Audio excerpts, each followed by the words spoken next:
pertama saya sampaikan ucapan selamat atas telah dilantiknya Pak Prabowo sebagai Presiden dan Mas Gibran sebagai Wakil Presiden pada tanggal 20 Oktober kemarin.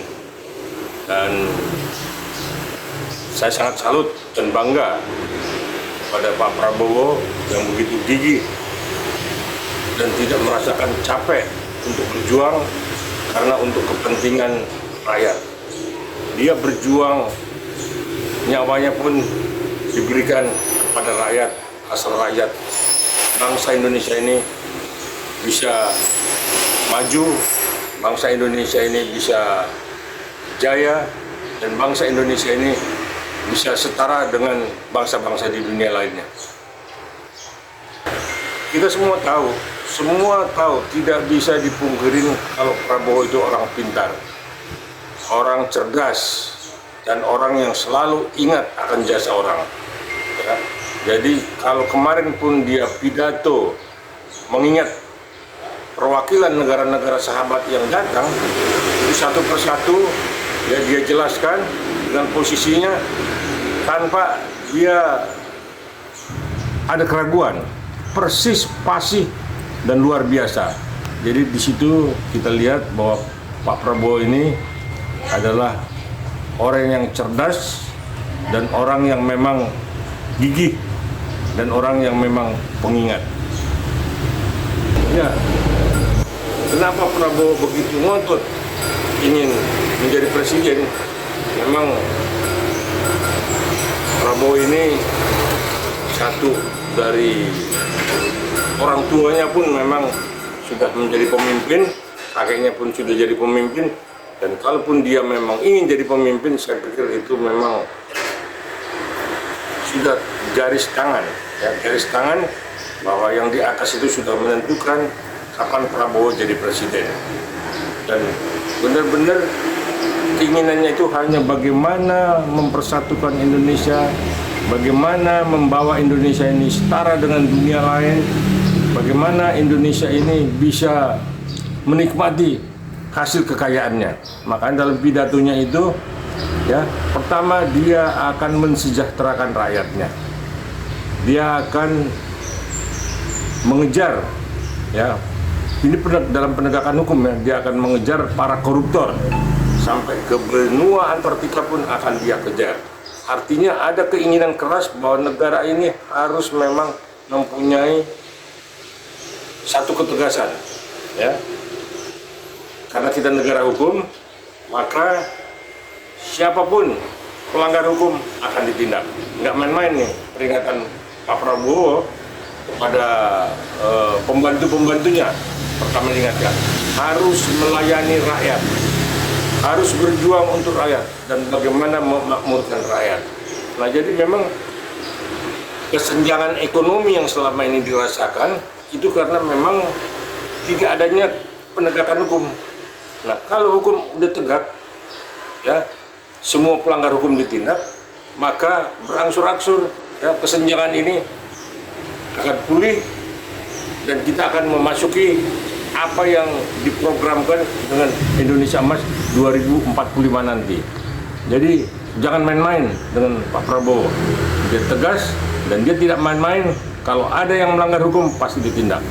Terutama siapa yang merongrong negara ini dengan melakukan korupsi, pasti ini sanksinya akan berjalan, ya. Nah, saya juga berharap memang selain penegakan hukum, perbaikan ekonomi, perbaikan pendidikan, undang-undang untuk perampasan aset koruptor itu harus digolkan. Mudah-mudahan dengan anggota legislatif yang baru, ya, dengan ketegasan Pak Prabowo dan keberanian Pak Prabowo yang kita dukung, para koruptor itu asetnya disita untuk dikembalikan kepada negara. Rakyat ini kita lihat Pak Prabowo itu lihat di bawah itu susah, ya, dia rasakan itu, ya, makanya jangan main-main. Prabowo ini nggak main-main, dia akan benahi semua dibenahin dari yang bawah sampai yang paling atas. Jadi kita berharap memang Pak Presiden, Pak Prabowo ini ke depan sesuai dengan janji kampanyenya, sesuai dengan isi pidatonya. Kita berharap memang itu bisa dijalankan dan rakyat Indonesia mendukung, ya, semua mendukung dan mempersatukan rakyat kembali. Dan di dunia internasional Prabowo memang diperhitungkan, ya. Ini bisa menjadi macan Asia dan bisa juga jadi macan dunia, ya. Nah, apalagi kan dalam kita lihat sekarang geopolitik di internasional ini kan, Rusia Ukraina belum selesai, Timur Tengah bergejolak, Laut Cina Selatan, Laut Pasifik, ini semua mengarah kepada Perang Dunia Ketiga. Nah, tepatlah kalau rakyat memilih Prabowo kemarin sampai 58%, ya, dan beliau sudah dilantik dan beliau akan menjalankan tugasnya sesuai dengan amanat undang-undang. Mungkin 100 hari masa kerjanya ini dia akan bebenah dulu ke dalam, ya, dia akan evaluasi mana yang memang program prioritas, mana yang program harus diutamakan. Saya pikir itu sedang diteliti, ya, sekalipun kabinetnya memang agak gemuk, ya, saya pikir itu tidak masalah, ya, itu bagus, ya, karena supaya tidak ada tumpang tindih, ya, jadi semua semua itu bisa dalam pantauannya, ya. Pak Prabowo bisa memantau satu persatu. Nah, jadi saya pikir Pak Prabowo ini kita tidak usah ragukan, kita percayakan penuh untuk membawa bangsa Indonesia ke depan jauh lebih maju, ya. Dan dengan program-program yang sudah mungkin yang kemarin belum selesai, ya, akan diselesaikan dan mudah-mudahan tidak ada keraguan ketika Pak Prabowo menjalankan pemerintahan ini. Ya, saya belum lihat ke sana, ya, tapi yang penting kita lihat dalam waktu dekat ini bagaimana Pak Prabowo di dalam ucapannya itu akan menghilangkan kesenjangan dulu, ya, kesenjangan ekonomi, kemakmuran rakyat, sepertinya itu dulu yang dikedepankan, ya, karena juga selain memang dunia sedang mengalami resesi, tapi makanya Sri Mulyani itu dipakai lagi itu untuk bagaimana keuangan kita itu benar-benar bisa tertata baik, ya. Nah, itulah tadi yang saya katakan tadi itu, penegakan hukum dulu, penegakan ekonomi, ya, perbaikan sandang pangan, itu yang prioritas utama. Rakyat bisa makan, rakyat bisa menikmati hasil kemerdekaan. Ternyata diam-diam ketika 5 tahun kemarin Pak Prabowo sebagai Kementerian Pertahanan, itu semua industri alutsista diperbaiki, ya, diperiksa dan dibenahi. Buktinya kita udah punya mobil Maung, ya, kemarin yang dipakai dalam pelantikan, dan kita udah punya kapal induk loh, nggak main-main. Kapal induk Indonesia udah ada sekarang, ya.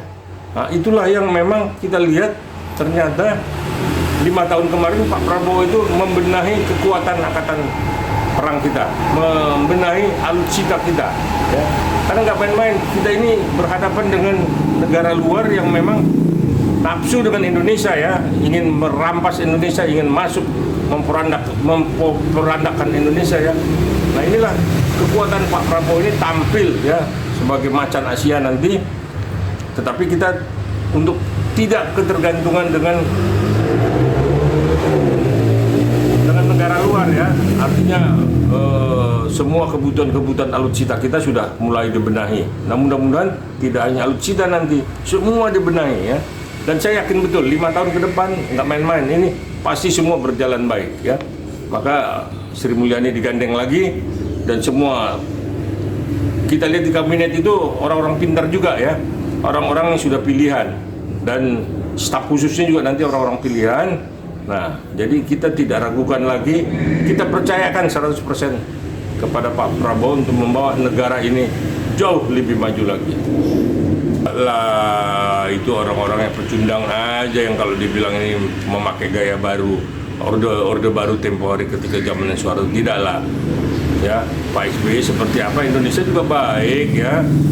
Pak Harto tempo hari juga banyak yang jauh lebih maju ya, dan saya pikir Pak Prabowo ini akan jauh lebih hebat ya dari presiden-presiden yang lalu ya, karena dia seorang militer, seorang tempur lagi ya, pengalaman tempurnya ya, dan seorang yang memang orang pintar nih ya, nggak main-main sama Pak Prabowo ini. Jadi saya pikir Prabowo ini kita tidak usah ragukan lah.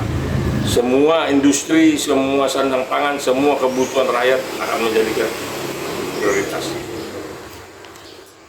Jadi saya salah satu pendukung ya, dan sama saya Prabowo harga mati ya.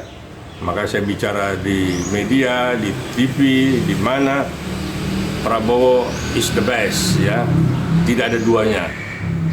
15 tahun saya mendampingi ikut ya, walaupun tidak terlalu dekat, tapi saya selalu mengikuti dan selalu mendukung dan selalu mensupport ya akan kebesaran Prabowo yang akan membawa bangsa ini keluar dari kemelut, segala macam kemelut, terutama mengelola kekayaan negara ini ya, mengelola tambang ya, tambang ya, bagaimana mengelola tambang itu yang habis digerogoti oleh raja-raja kecil ya. Nah, dan bagaimana juga penegakan hukum nanti ya, mudah-mudahan KPK dalam gaya baru bisa bekerja lagi seperti awal-awalnya ya, untuk membersihkan para koruptor dan tetap mendapat dukungan dari Pak Prabowo. Jadi harapan saya yang utama seperti itu, mudah-mudahan Pak Prabowo sehat, panjang umur, dan selalu bisa mencari terobosan Indonesia keluar dan setara dengan negara-negara dunia.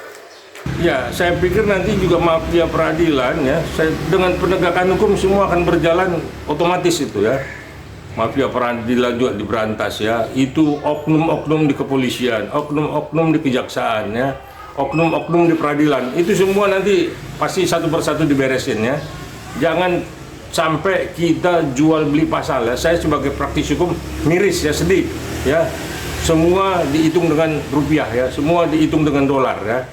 Nah, inilah yang nanti salah satunya yang memang dalam penegakan hukum itu bagian kecil dari penegakan hukum ya, adalah membersihkan oknum dari kejahatan, membersihkan oknum di kejaksaan, membersihkan oknum di peradilan. Jadi oknum polisi, oknum kejaksaan, oknum pengadilan itu memang harus diberantas ya, supaya negara ini benar-benar negara hukum yang dengan ada pepatah, jangan kita kehilangan ayam, lapor ke polisi, akhirnya urusan sapi kita terjual. Nah, itulah yang paling pokok ya. Jadi bagaimana hukum ini tegak,